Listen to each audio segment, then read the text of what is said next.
اعوذ باللہ من الشیطان الرجیم پناہ مانگتا ہوں میں اللہ کی شیطان مردود سے۔ بسم اللہ الرحمن الرحیم شروع اللہ کا نام لے کر جو بڑا مہربان نہایت رحم والا ہے۔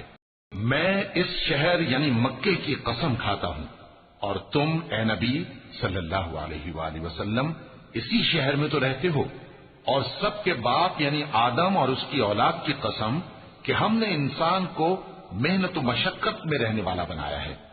کیا یہ خیال کرتا ہے کہ اس پر کوئی قابو نہ پائے گا؟ کہتا ہے کہ میں نے بہت سا مال برباد کر دیا۔ کیا اسے یہ گمان ہے کہ اس کو کسی نے دیکھا نہیں؟ بھلا ہم نے اس کو 2 آنکھیں نہیں دی اور زبان اور 2 ہونٹ نہیں دیے؟ یہ چیزیں بھی دیں اور اس کو خیر و شر کے دونوں رستے بھی دکھا دیے، مگر یہ گھاٹی پر سے ہو کر نہ گزرا۔ اور تم کیا سمجھے کہ گھاٹی کیا ہے؟ کسی کی گردن کا چھڑانا یا بھوک کے دن میں کھانا کھلانا، کسی رشتہ دار یتیم کو یا مٹی میں پڑے کسی نادار کو۔ پھر ان لوگوں میں بھی شامل ہوا جو ایمان لائے اور جو صبر کی نصیحت اور ایک دوسرے کو مہربانی کی تلقین کرتے رہے۔